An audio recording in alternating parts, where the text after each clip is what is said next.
What if you could crush the 90% failure odds and turn your startup into a legacy?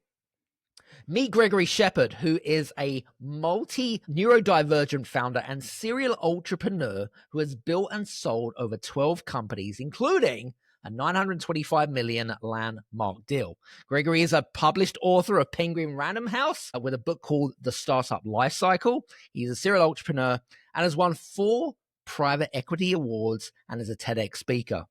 Now, I've had a lot of great conversations with Gregory offline, and it's just really rich conversations and really refreshing, actually. Some of the things that I'm going to be talking to Gregory about is a lot about some of the psychological shifts more than anything else that he experienced. But we're also going to be talking a little bit about the 7-step process that he's got in his book and how he's come to that. But we're also going to be kind of moving into some of the reasons why you guys may make some of the common mistakes when it comes to startups, scaling up, exiting, that kind of stuff. And so Gregory's got a wealth of experience that we're going to dive into. So without further ado, Gregory, welcome to the show. Thank you. And thank you so much for having me. I really do appreciate it. You're welcome. I'm looking forward to today. And how's it going so far? It's going fantastic. Today is a really good, you have those days that are like really great days. Yesterday, I had one of those days where I felt like I got beat up all day. And then this morning, I had some really good news. And today, I feel like everything's going my way. I guess it also depends on perspective, right? You can either wake up with, and you're going to be, I'm going to have a great day, or you wake up and you kind of feel already beaten before it's even turned 9 a.m. Do you know what I'm saying? So it's a mindset, I believe, more than anything else. But I do get the whole kind of like we have good days and bad days because we are only human after all. Yeah. Every day when I wake up, I get on the end of my bed, I sit there and I say, today is going to be a fantastic day. Expect really good things to happen, unexpected good things to happen. I do that every morning. Yep. Love it. Love it. Some good stuff. Well, let's jump in because I'm really interested to learn more about more not just your experience, but I mean, listen, you've started up 12 companies, you've exited 12 companies. That is some achievement. I'm always fascinated because I mean, most people don't even exit their business once, let alone 12 times.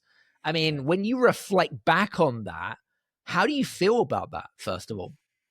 I mean, it's really interesting. When I first started, I was like 19, when I built my first company, and the internet wasn't out, right? So you had to choose. Startups were way harder back then. Yeah.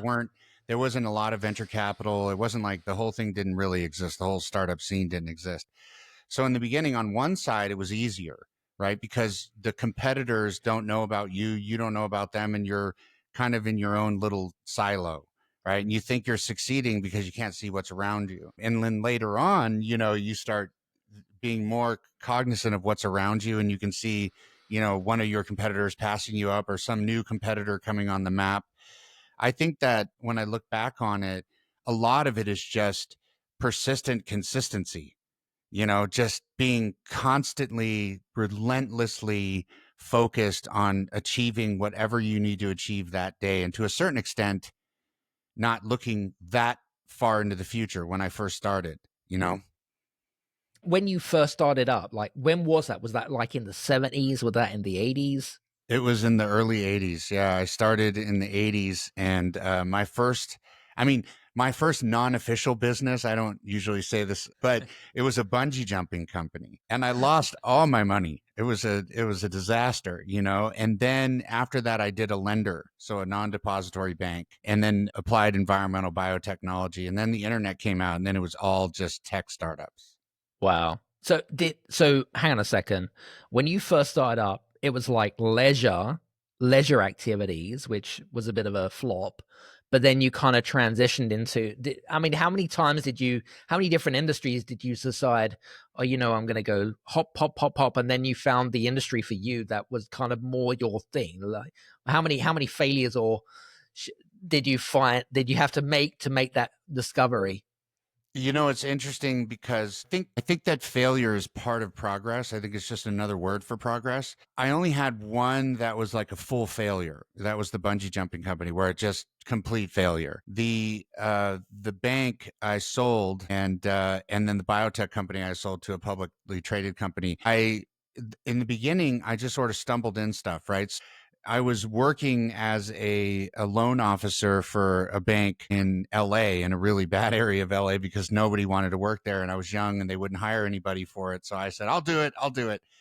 So I took it, and then I learned the ropes on how this whole lending thing worked out. And then I immediately was like, oh, I could set up my own. And then I got a line of credit from them, and then I set up my own, and then I sold that. While I was doing that, I had a friend of mine who was studying at university on the application of bacteria to hydrocarbons. And he was studying this guy named Dr. Howard Warren, who had invented a way to move bacteria. So bacteria eats up hydrocarbons, right? So oils, greases, fats, anything that's a hydrocarbon. And it naturally does that. The problem was is that there weren't enough. We produce more than they can handle. So you just put more of them in. But the obstacle there is that they are in water. And so now you're having to transfer these really heavy buckets of water. This guy figured out if you throw wheat germ in there, they jump on the wheat germ and then you freeze dry them. And now these things are super light. And so when I found out about that, I called the guy and I was like, hey, I just sold the business. I'm really interested in what you're doing. And that's how I got into applied environmental biotechnology. Wow. That's quite a story. Love that. Love that. Love that. Well, listen, let's start because you've been an entrepreneur for what, best part of 40 years? Yeah. Yeah.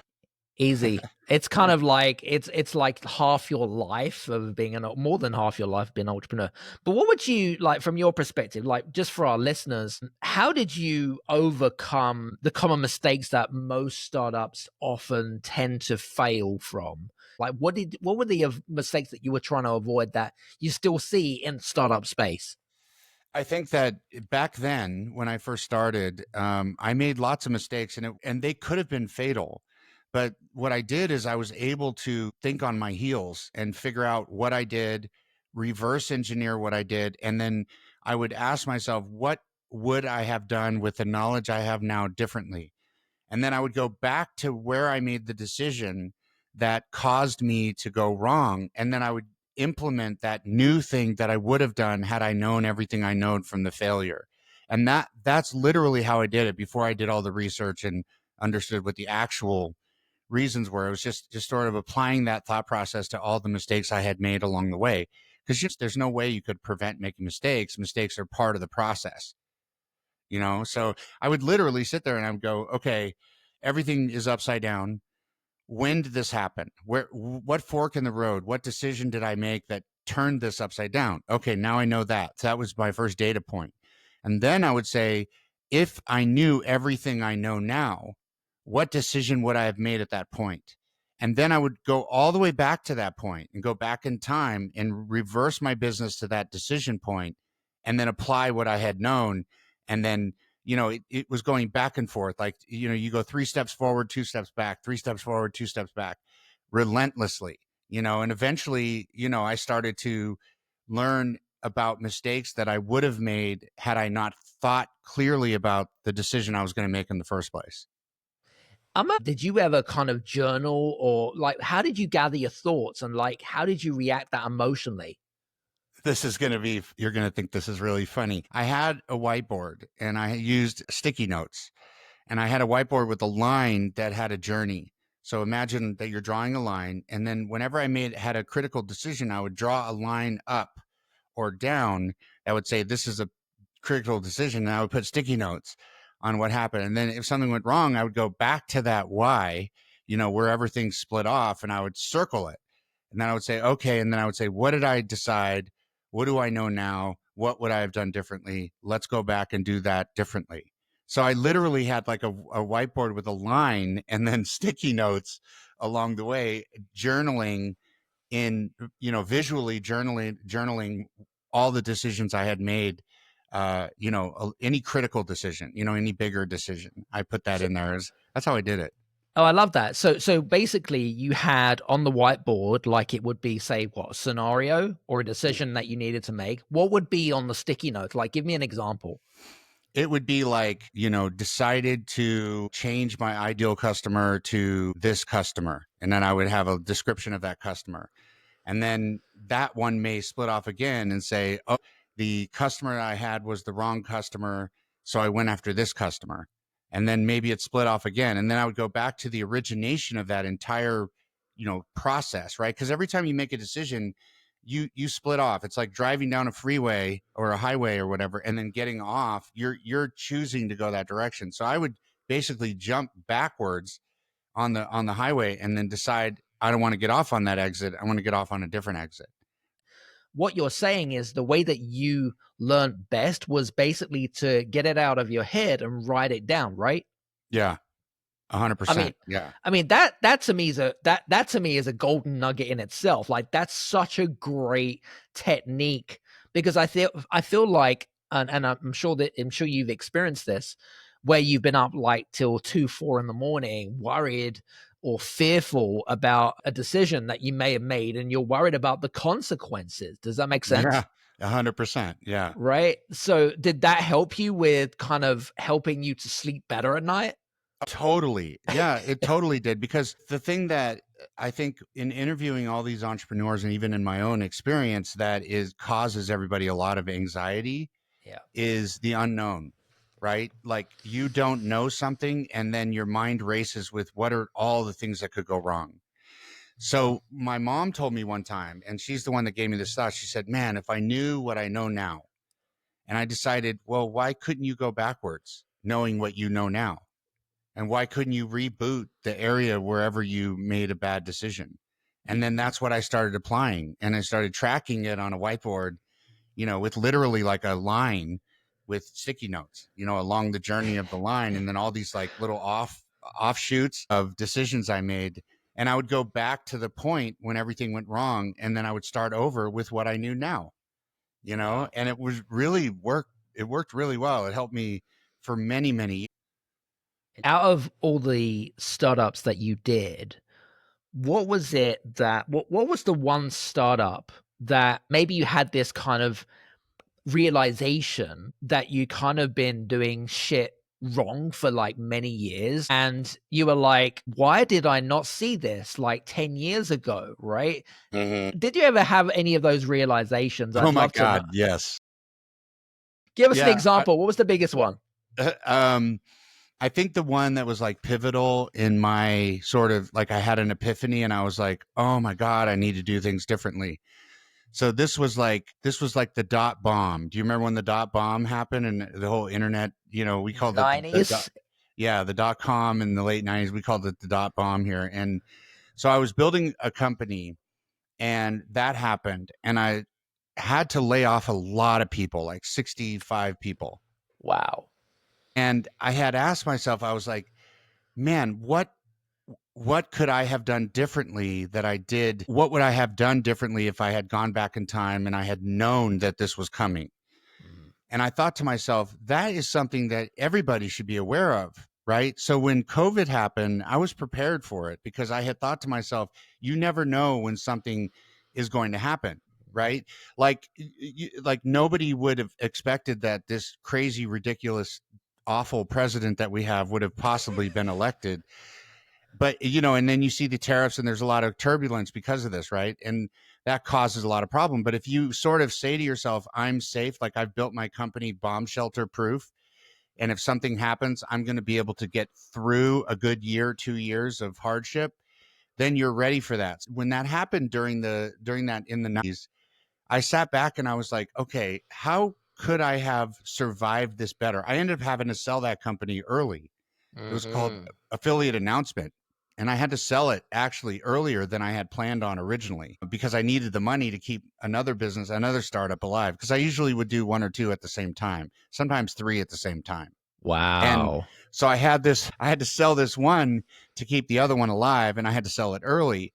And it was a real sting because this thing was tracking to be a really good company. And to fund the other one that was a better company which is the one that ultimately ended up going to eBay Enterprise Marketing Solutions. That was the big one. So it's good that I kept it alive. But during that time frame, I remember sitting there going, man, if I had known that this was going to come, what would I have done differently? Well, I would have not been in such a growth spurt, right? I would have been more cautious about my growth.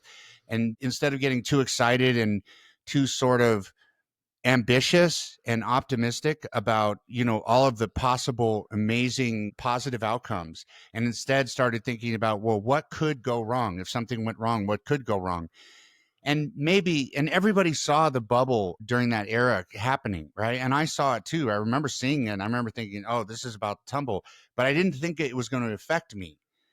But Mm. now when I see these sort of things, I think, hey, these things affect everybody, regardless of where you are in your startup, what stage you're at. It just trickles down. Like this insanity that our president is doing with the tariffs, it's affecting everybody, right? It's affecting everybody around the world, right? It's insanity. But anyway, if you're ready for these unknown knowns and the unknown unknowns happening, then you can secure a place in your business where you can fight through that stuff, right? You can survive through those circumstances. Like, when you're on a cruise ship and you learn how to put on the safety vest, the chances are you're not going to need it, but you know where it is and you know how to put it on, right? It's that kind of thing. I mean, anyone that survives like a major economic shift, whether it be global, whether it be US based, you talk about the dot-com bomb or the dot-com bust, and you talked a lot about the pandemic, and you talked about many other 2008 crash, Yeah, 2008 was another I one. It mean, was that was another shit storm. I mean, from my perspective, anyone that has got, had a business that's gone through those major economic times, I feel like, you can kind of like take on the world. Do you know what I'm saying? Like, uh, and I say that, with kindness, because it kind of gives you, I suppose, survival mechanisms. But more importantly, it's kind of like what you said, and saying that I picked up from your conversation was that it allowed you to think about worst case scenario mhm, and put safety measures in place, right? That's what you're saying. And so mhm. if something did happen, then you're far more equipped, and you know that the shit's not going to hit the fan as bad as what it would been if you weren't so proactive, right? Yeah, there's that, but there's also, I'll tell you a little story. So every year I do something that I think is impossible, right? One of the years I did a marathon, I ran a marathon. And there's something that happens when you're training for a marathon where, run for 4 hours. And then the next day you run for 6 hours. And every single time you increase your mileage, you realize that you can take more than you thought you possibly could. So there is some element of just having experienced hardship that makes you stronger in your mind, and therefore you can keep persisting. I think a lot of founders, when stuff gets really, really difficult, if they haven't experienced that kind of difficulty before, they just give up. They think they can't do it, right? But if you just stay in the fight and you just keep going and you keep working through it, your level of grit, your high watermark in your ability to handle anxiety, stress, and less than perfect scenarios becomes stronger, and therefore you can go through stuff. Because I've had, during 2008, I had hundreds of people, and I had to get down to like 7 people, right? Wow. And that can really depress you, right? And you can be really sitting there going, and you have to rebuild your company. You have all these, and you sometimes you're just like, I'm just going to stop doing all this and go get a job. But if you're used to that, then you're just like, this is par for the course, right? Like Yeah. this is just what happens, and I just got to keep persisting. I picked up something that you said earlier, and you said you'd start up a company, but then you may have started up a second one alongside the other one, or a Mhm, third one, or whatever it is. First of all, I want to know, why did you do that? Because to me, that's really like you're really stretching yourself. That's the mhm, first question. But as mhm, part of that, what kind of knock-on effect does that have on your personal life and the relationships that you build around it? Because I mean, I'm a family man. I've got 4 kids, and I'm not sure about yourself, but I I remember that if I stretch myself too thinly, all of those things begin to get affected. How does that affect you? Oh, it destroyed my personal life when I was doing that. And to give you an idea of what I did. So I started this company. I started an online travel insurance where you could buy travel insurance online. Got it. I don't know for sure, but I didn't see any other ones at that time. So then what I did is I had all this traffic buying a travel insurance. So then I said, okay, well, they're also going to need passports and visas. So I started a passport and visa company. And then I said, oh, they're also going to need foreign currency exchange. So I started a foreign currency exchange company. And so I had all of these companies that were sort of benefiting from each other, but I kept them separate because I knew that an acquirer wasn't going to buy this variety of things. They were going to be separate acquirers, right? Got it. So I did that because of that particular scenario. I had a whole bunch of these different companies going. And in some cases, it had to do with like in the affiliate marketing space. When I started, there was no affiliate marketing, right? It was like there were directories of programs that you could go promote, and there was no affiliate network. So I started a directory. I rolled up all the directories, and then I rolled them in one company and sold that company at the cusp of when affiliate network started, because I saw the writing on the wall, and then I went after that. So in that scenario, it was more of me watching the evolution of an industry and then staying ahead of it and selling behind me the things that weren't going to be in the new world, right? um, Through all of these things, yeah, it cost me every relationship I had, every single thing. I mean, it was my whole life was doing startups. I mean, I would work 7 days a week. I would get up at, I still get up at 4 in the morning, and but I don't work until 12 at night now. I mean, there was a time where I had a chair, and next to me I had a bed, so I could just fall over in the bed, take a nap, and sit back up, and then just to keep working. I mean, my hygiene wasn't the best either. So I mean, to me, like it's kind of like this hustle culture, hustle mentality. Reflecting back on those years, would you still do the same thing? Like, would you still have treated that way? And I mean, how do you feel as an individual? Like, do you feel an element of success? I mean, what was you chasing at the time? Was it that you were like, what was the big dream or desire? What is it that you actually wanted for you to kind of like, work your ass into the ground 7 days a week? Again, I'm curious. I grew up poor, and we didn't have any money, and I wanted to take care of my family.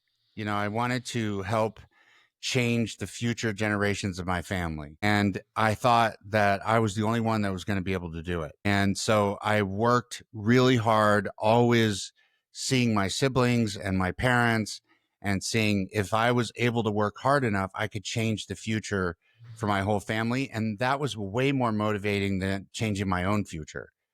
Like my own self. It's interesting. I wasn't motivated by my own desires. I was motivated by my family and being able to change Mm. their future. And that's what drove me pretty much the whole time. Do you feel like you've accomplished that now? Oh yeah. I mean, yeah, I mean, all my sibs are great. I bought franchises for them, or bought equipment. One of my brothers is in contracting, so I bought him, tractors and everything, and all of them now are self-sufficient. It changed everybody's life. It Mm. was a pretty amazing feeling. I guess success means different things to different people, right? And I guess we're driven by pain, or we're driven by other things that motivate us. It sounds to me as if you were kind of driven by that pain. It's interesting because my background, similar to you, I didn't particularly come from a very wealthy background, but I guess it's also how we associate what success means to us as individuals. But also for me, I don't know about you back then, but to me, wealth was not money. It was back then, but it isn't now. Wealth is so much more. It's kind of abundance. It's more kind of purpose. Would you agree on that, or what was kind of like back then? What was your ideology of what wealth was? I think back then, I think wealth was the ability to not have to worry about money. And I mean, worry at a level where you're like, what am I going to eat tonight? Yeah. Or am I going to be able to pay my rent, or that kind of stuff, right? But now wealth is more, for me now, wealth has to do with how I am contributing to this little planet we all share and the things on it. That to me is wealth. Like if I can change the lives of entrepreneurs and make it so they're more successful. And by doing that, those entrepreneurs are creating businesses that are evolving this little rock we all live on. That's wealth to me. Love that. But I thought it was important. I'm fascinated. I mean, you've exited so there's 12 exits in total. What would you say was the single most counterintuitive mindset shift that you ever experienced between the first exit and the 12th exit? I think about halfway through, I came up with this concept that you have to start with your exit. And I put it in the book, and I tell everybody this because when you think about the logic, when you think about the logic associated with that thesis, it's really, you can't argue it, right? You have to start with the end in mind, because it's not like you can build a business and then right before you're ready to sell it, just start looking for a buyer and say, hey, who wants to buy this business? It doesn't work that way. You have to identify a buyer, make sure that your customer and their customer are the same customer. You have to make sure that your product stack works with them, and you have to track them and see what other things they're buying, to see where in their link, their links of companies that they're trying to chain together is a blank. And then you build a company to fill in that blank, right? And you do that the whole time, and you're tracking this, but you have a bunch of different buyers, you typically 3 to 5 different acquirers that you're doing this with. That was a massive mindset shift, because originally when I started, I was like, I would build a business and then I would go out and say, all right, who am I going to sell this to? And I realized after doing that a whole bunch of times that I was like, this is ass backwards. I need to start with who I'm going to sell it to. And that was like a major, major, major thing. It was like, and then after that, I started building companies with purpose. That, knowing that the outcome was going to be an acquisition from these 3 to 5 acquirers. This is what they wanted. And I was building something for, build to order. Right. And that was the huge shift. And I tell everybody, I'm like, if you're building a company without knowing who your acquirers, it's like building a product without knowing who your customer is. It sounds so simple on paper, Gregory, right?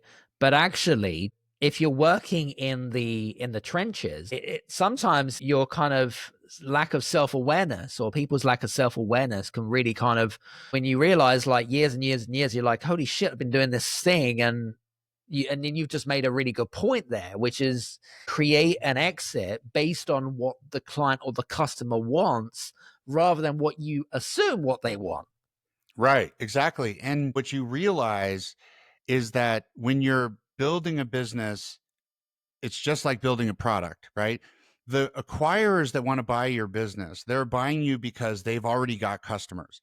So what they're trying to do is raise the lifetime value of their customers. They're trying to make it so their customers are worth more to them, which means that your product has to match with their customer's persona and ideal customer profile, right?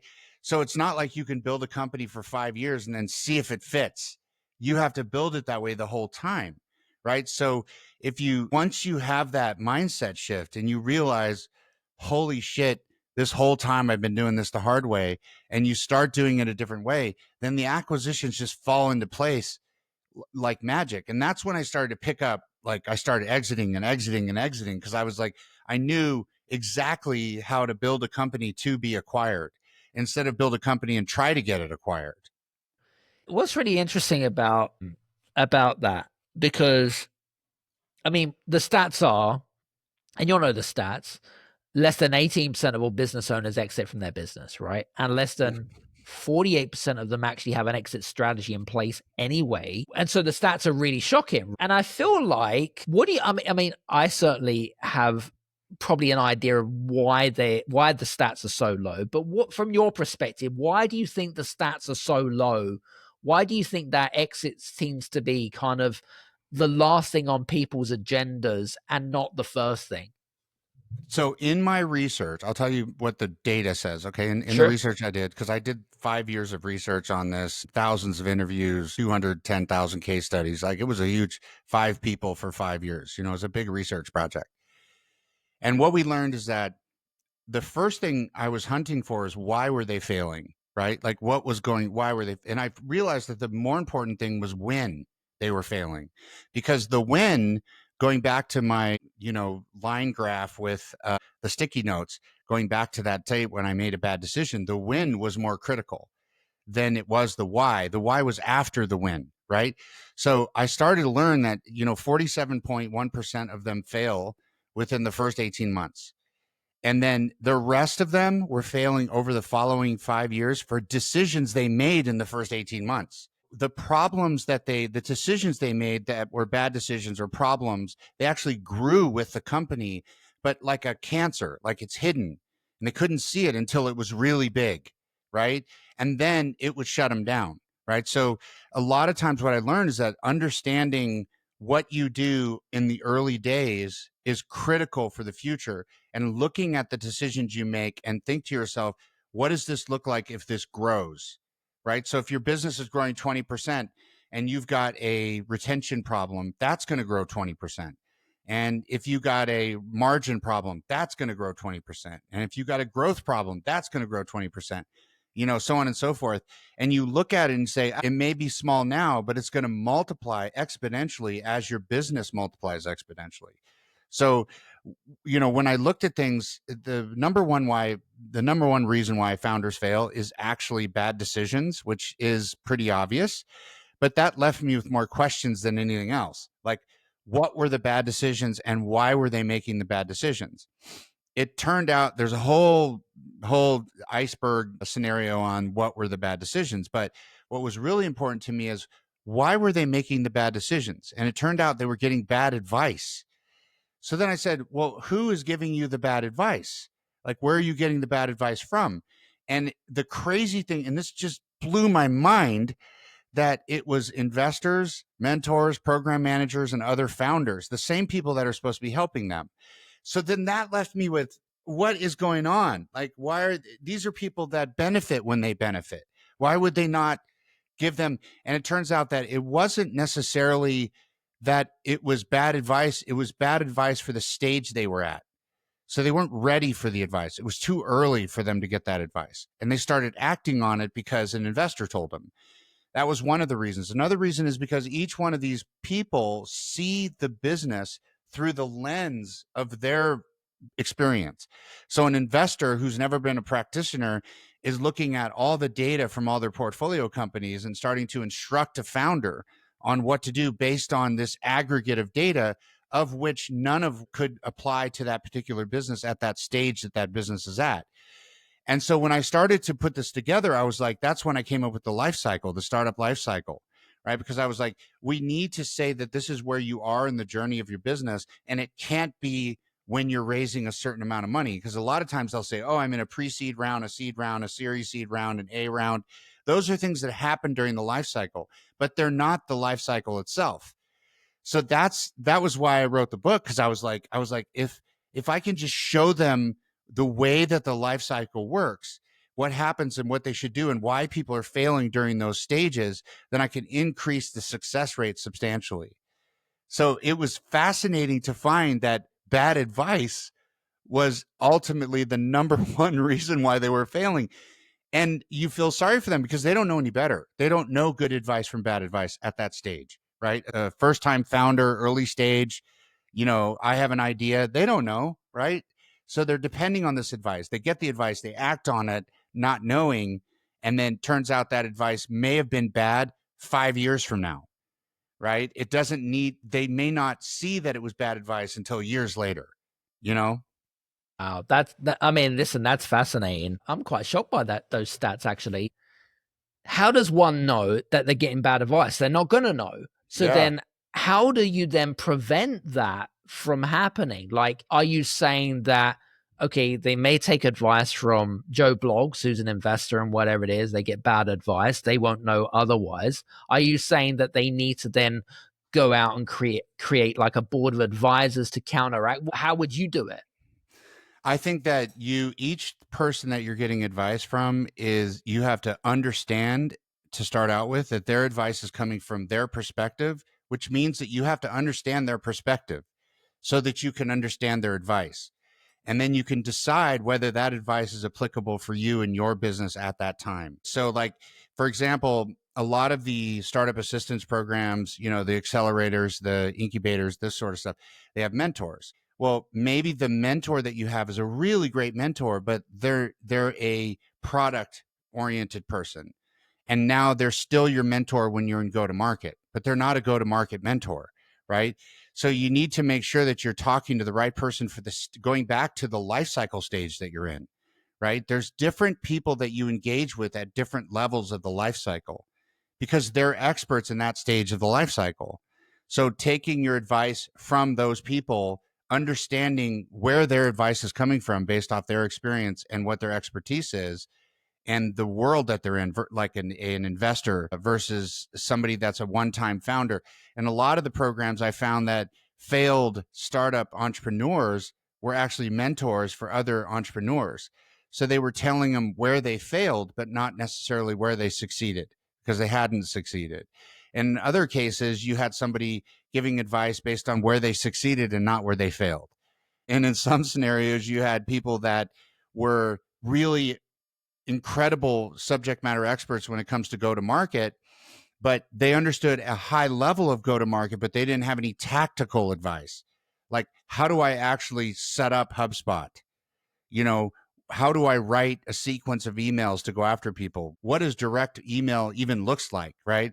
How do I go out and choose keywords and do search and all this kind of stuff? And they end up spending all this money on contractors, right? So it's this kind of stuff that, sometimes they'll have an advisor who used to be some fancy officer at some big corporation and everybody's all impressed, right? Because, they used to be the VP at XYZ company. Well, that person had a team of people that actually did the work, but they're giving you advice from their perspective. So they're telling the founder, go build a team, but the founder doesn't have any money, or they just raised some money and they burn through the money really quick. And then the investors are like, I'm not funding you again. And the startup is stranded, right? So it's that kind of variety of things that I ran into in the data that was really, it gave me a completely different perspective of what should be the journey of a founder. It's interesting because you use the word startup quite a lot in our conversation. And what makes me laugh, and I don't know if this is something that has come up in conversation with you, is that I might speak to a founder or a CEO of a XYZ company, and they've started up their business, say, 2 years, and they still say, hey, Adam, I'm XYZ company, I'm a startup. I was like, okay. How long have you been going for? Oh, 18 months to 24 months. I'm like, oh, okay. And I'm kind of thinking to myself, well, that's not a startup. Like, do you ever get that? Do you ever find that those conversations happen on a regular basis? Yeah. I feel like a startup is somebody that is not into deep profitability. When you get into profitability, and you're not a startup anymore, right? A startup is somebody that is still, getting through the grind. Yep. But a Absolutely. lot of companies will say, oh yeah, they're a startup. It's like 10 years. You're not. You're not And a startup anymore. you know what makes me laugh, right? People that keep using the word that they're in startup, it hurts them so badly in terms of like from a raising capital perspective, from a branding perspective, like it hurts them so bad. And they don't realize it. It harms them. Anyway, I'm digressing. You mentioned earlier on you did a series of interviews in the book, which took you, about 5 years to gather some of the data as well that you mentioned. And also within the book, you interviewed Navy SEALs and Air Force pilots. Now, tell me, what's the connection with those particular people and with regards to what you wrote in the book? I'm fascinated to see what you saw in those professions. Yeah, I did CIA, Navy SEALs, fighter pilots. I did smoke jumpers, fire department smoke jumpers, SWAT teams. And I'll tell you, and I actually did some athletes too. And I'll tell you why I did it. All right. What I was trying to understand is all these people have meticulously planned out strategies for how they're going to tackle a situation.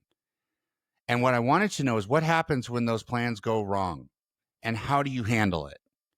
Right. So if you're looking at a Navy SEAL, they have their entire, the whole thing is planned out to the T by the second, yet it never goes to plan. Every one of them I interviewed, I was like, how often does it work like the plan? And they're like, it's a miracle if it works like the plan. And I'm like, so how do you handle it when plans don't go the way that they're supposed to go? And they say, we have plans for when plans go wrong. And this is what I was trying to extract, right? I was trying to understand this. And I wanted to also understand how they tackled really difficult situations. I'll give you a story that that sort of brings this home. So the smoke jumpers, we have a lot of forest fires, right? You're familiar. You probably see them out there, right? These huge forest fires. The smoke jumpers fly over and jump in the middle of a fire. And I asked them, I'm like, like, this is a huge issue. You literally have a massive fire. Do you try to put out the fire? Like, what do you do? And they go, no, we don't try to put out the fire. We try to contain the fire. So what we do is we create fire lines. These are like roads that divide the fire up. So if the fire is a square and they have one road, it's 25% contained, and two roads would be 50% contained, right? So the lesson there that I took from that is, when I'm in a meeting with a founder, and you've been in these conference rooms where people are on their phone, they're on their computer, they're leaving the conference room to go put out fires, right? They're literally, that is the first sign that there's a problem. Instead of trying to put out the fire, contain the fire and then put out the fire. Customer's unhappy, figure out why they're unhappy, fix that, then make the customer happy. Because otherwise, what you could be doing literally is, while you're trying to put out the fire, another one's being lit with another customer over here. And pretty soon you're just chasing problems all the time. And a lot of businesses live that way. They focus on chasing problems instead of finding out the origination of the problem and then solving the problem before they go and try to put out the rest of the problems. Using the solution they came up with to prevent the fires from happening to go heal the problems that they had with their customers. It does happen, by the way, ladies and gents. Firefighting happens on a daily basis, especially when you're running a business. I can guarantee you that. We know that, don't we, Gregory? Yeah. Yeah. It happens, and there's nothing you can do about when it happens, but there is something you can do about how you handle what happens. Yeah. Like making sure that it's not going to happen again is more important. So I always have this thing, urgent and important, right? Yep. And urgent things happen when important things aren't looked at the first time, right? Love that. So if you have an urgent thing happen, you need to realize that you missed something. I wanted to backtrack a little bit. We talked about it a little bit earlier on, actually. Can you walk us through maybe a moment of brutal honesty that you had with yourself during one of your, say, early failures, if you want to call it that? And how did the internal conversation reshape you in terms of the way that you led your team and the way that you were as a founder? I think that I always think about the outcome of something instead of, like, there's this process to get to the outcome, but then there's the outcome, and it is the direction that I'm going to be the outcome I desire, right? So I do this. I'm going to give you a sort of an example. I meditate a lot, right? And I have this meditation where, when I'm meditating, I see two tunnels. The first tunnel on the left is my forecasted future, meaning if I keep doing everything I'm doing, at the end of this tunnel, when I exit, that's going to be the world that I'm going to be living in, right? The other tunnel is my manifested tunnel, the one that I want to have happen. And at the end of that tunnel is the world I want to live in. What I'm trying to do is pivot the forecasted tunnel to the desired outcome tunnel, the manifested tunnel that I want to have happen. So when I'm working with employees or whatever, I look at something and I say, if this keeps repeating, is the outcome of this going to be the one that I want? So this was a big change. I had an engineer and a CTO, and these two were friends, and I was getting a lot of problems with the product, right? Just problem after problem. And I kept hearing different reasons / excuses, whatever. And I said, if this keeps repeating, is the outcome going to be the outcome I desire? And it wasn't. So then I ended up having to terminate both of them, which set me backwards in the startup and meant that I had to go explain this to the investors, that I had made this fundamental mistake that cost us, $450,000 payroll. And now I have to go backwards, $450,000, hire new people and move forward, which in a startup is a huge, huge mistake, because you're paying for all of the people in the startup every single month, whether you have a product or not. Right. So it wasn't just the $450,000 cost in payroll for these two people. It was all the other people that were paid for during that same time frame. And that was a moment of like clarity where I was like, I really need to constantly look at these two tunnels with regards to the different functional areas in the business and see if things are going the same way they're going now. Is that going to be the outcome I actually want?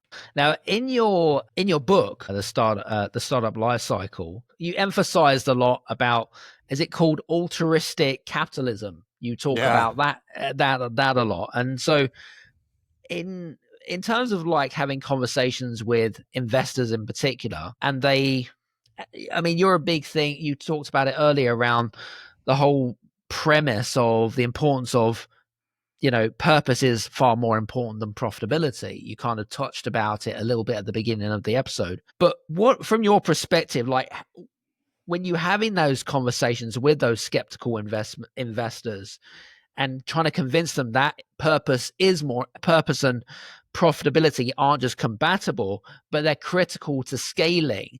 What are you saying to those individuals? Like, but when I have conversations with investors, some investors are just, they're only interested in their pockets. They're only interested in how much do you want and when am I going to get my investment back? Mm-hmm. But they don't see the bigger picture. Do you understand what I'm saying? Yeah, 100%. How do you convince skeptical investors that purpose is far more important than profitability in order to create scale and move on to an exit? The way I think about it is very organic, right? Like if you look at nature, Yeah. things that don't work with their surroundings eventually die and they get outdated and evolution takes over. So if you're not doing, you can do good while doing well, do well by doing good, right? You can make money and do good at the same time, whether it's for your employees, for your customers, for whoever it is that you're focused on.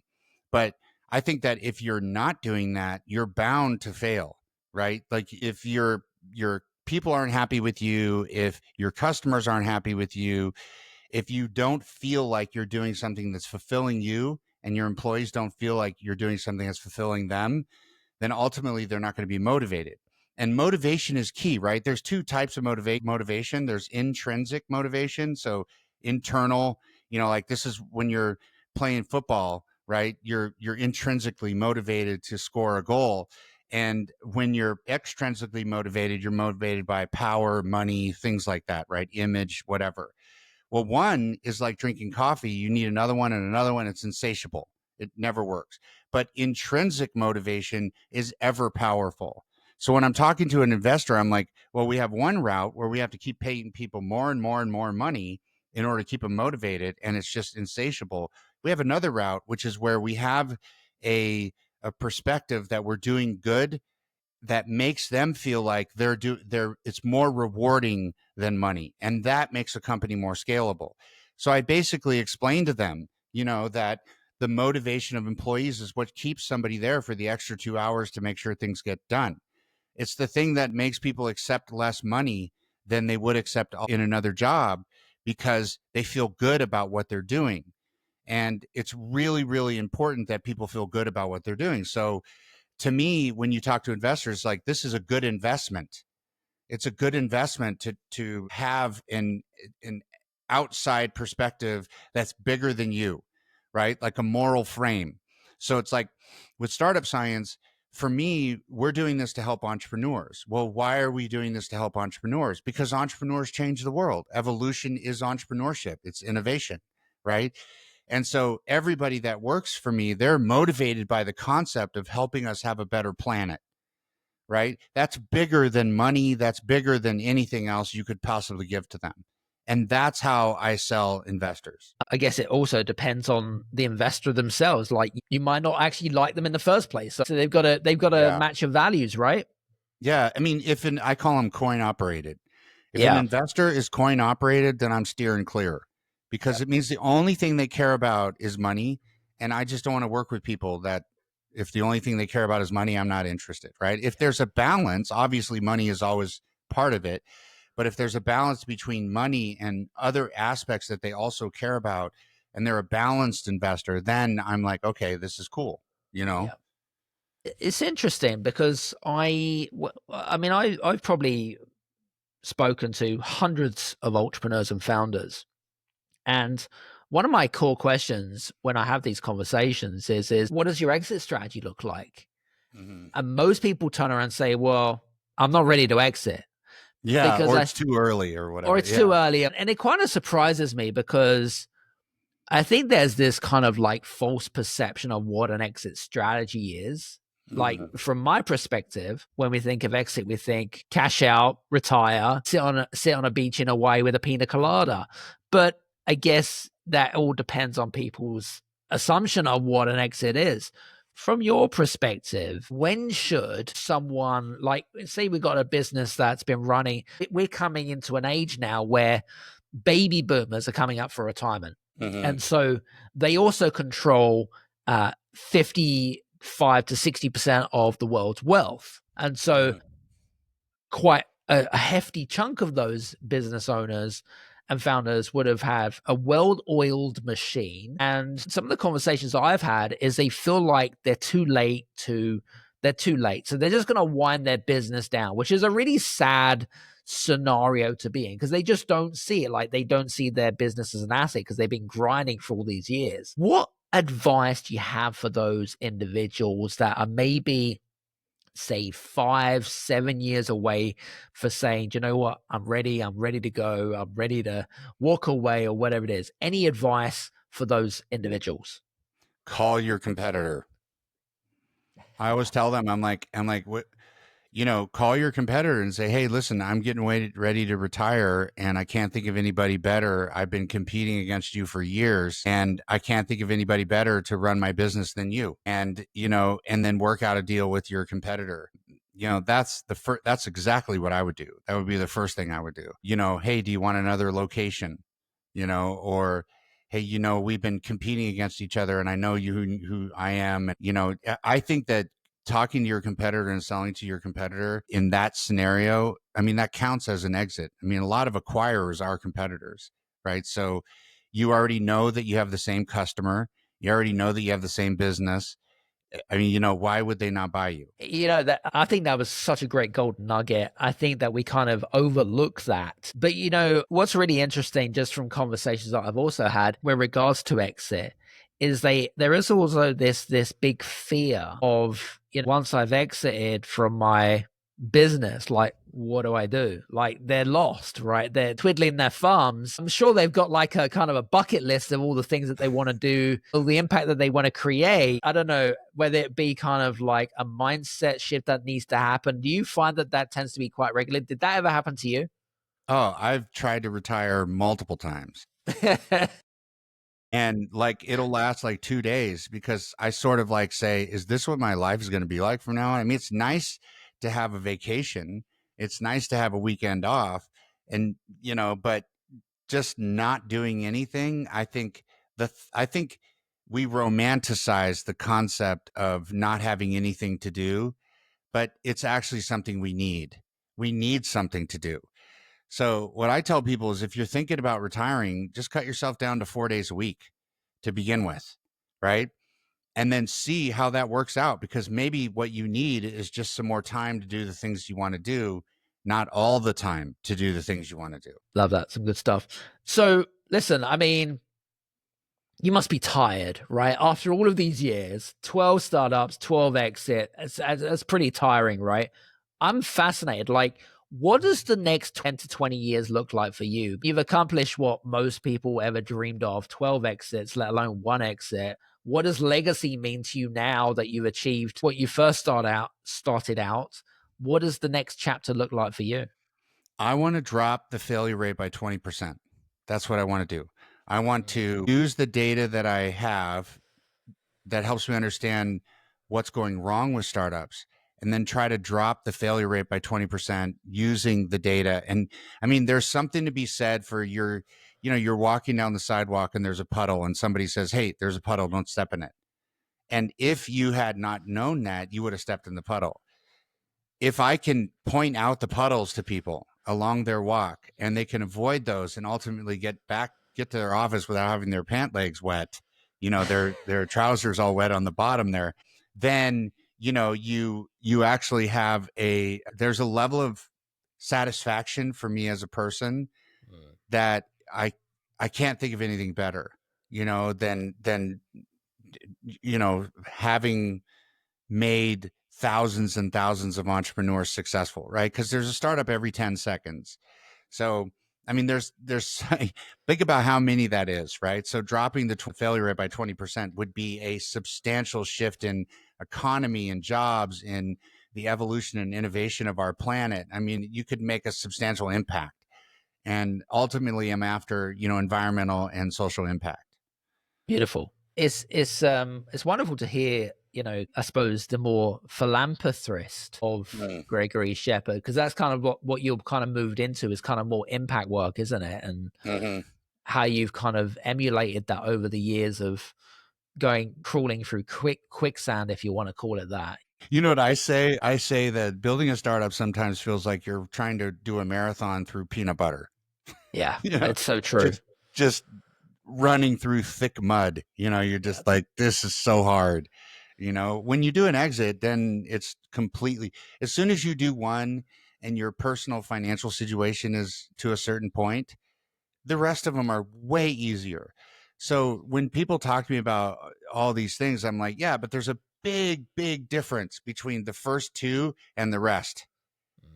Mm. It's a huge difference when you get the weight of, your financial livelihood off of your shoulders. It's not even the same. Like, I don't even think it's the same as it was before. So I don't even think it's that great, actually, because the pressure that you have when you're worried about your own financial stability can cause you to make bad decisions. It's really fascinating about this conversation is about the fact that you have become a little bit like a kind of a mad scientist, but in a way, in a good way, you've identified industries or opportunities where they've really paid off. And did you collect a lot of data along the way before you kind of went into starting up a company? And I suppose you were building businesses for effectively your buyers, which I think is an absolute genius strategy.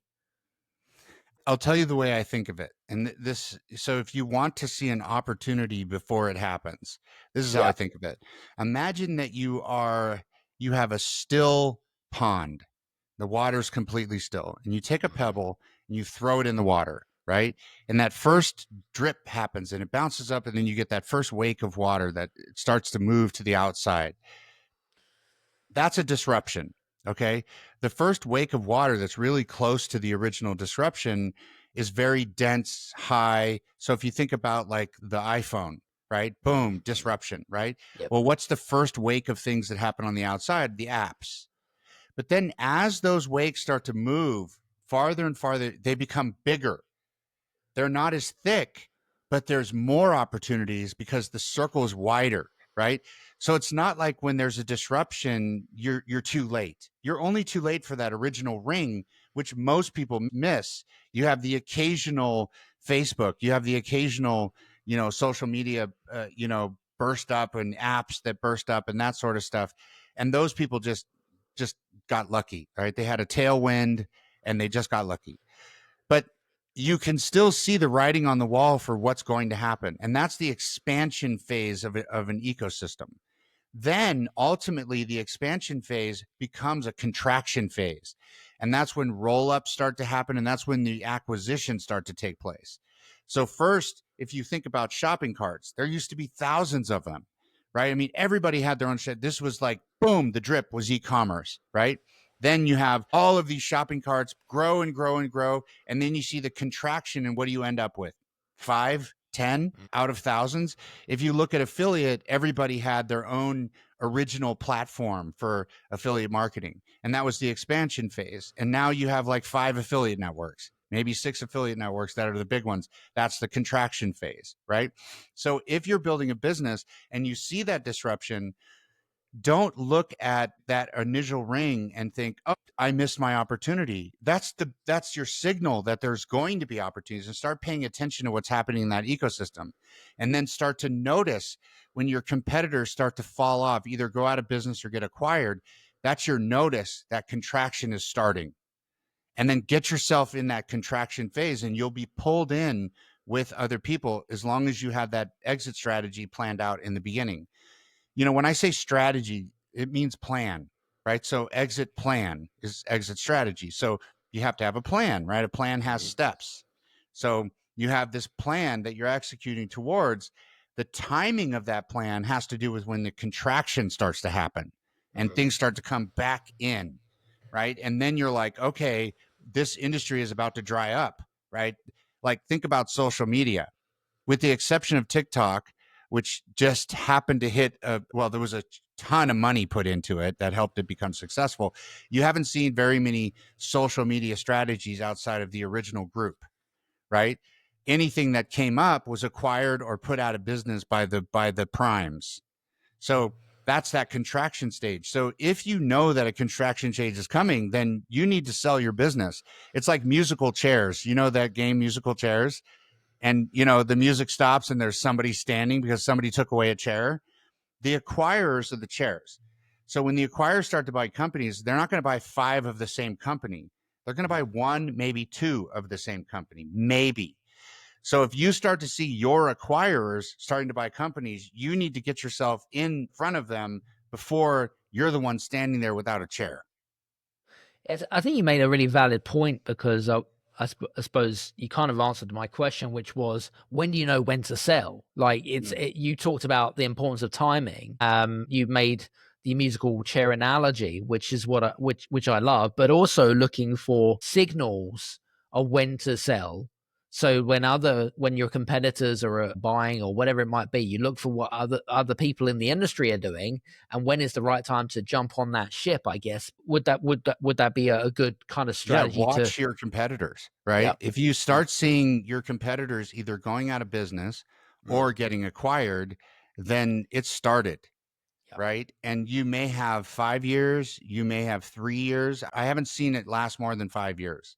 Usually the expansion phase will go on for like 10 years and the contraction phase will be like at the most 5 years. It happens fast. Yep. Right. So it happens extremely fast. So if you start to see it happens, it means you need to wake up and like get on top of that like quick, because it's not going to be around very long. Love that. Well, listen, I know we could probably talk for ages around exit strategy, exit planning, your book, of course, but I'd love the mission that you're on. I think it's a really great cause. I think there's definitely a need for it, not just in the US, of course. I think there's a massive need for it across the whole globe in a nutshell. Because I'm a big believer. I truly believe that.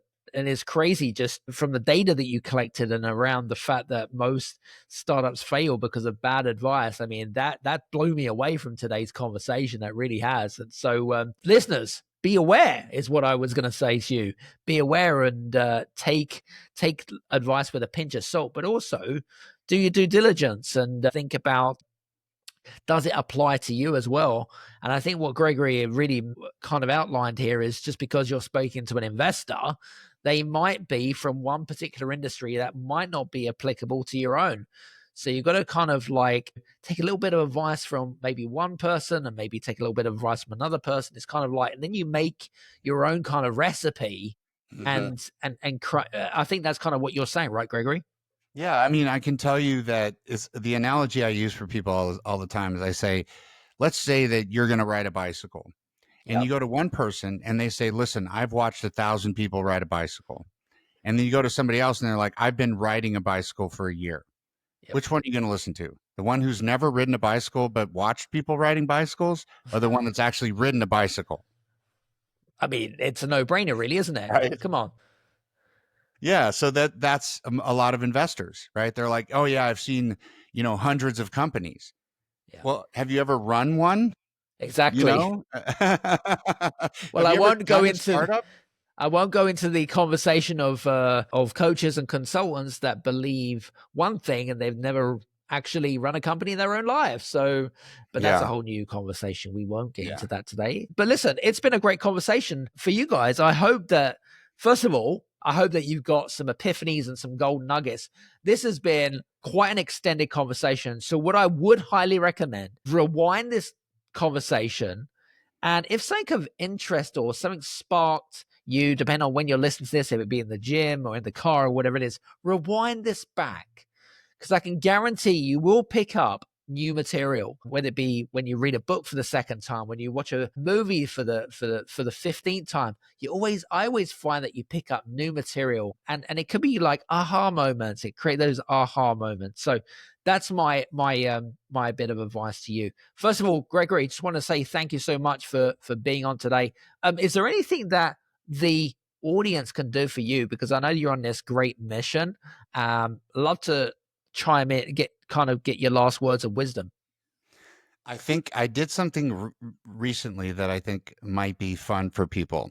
Okay.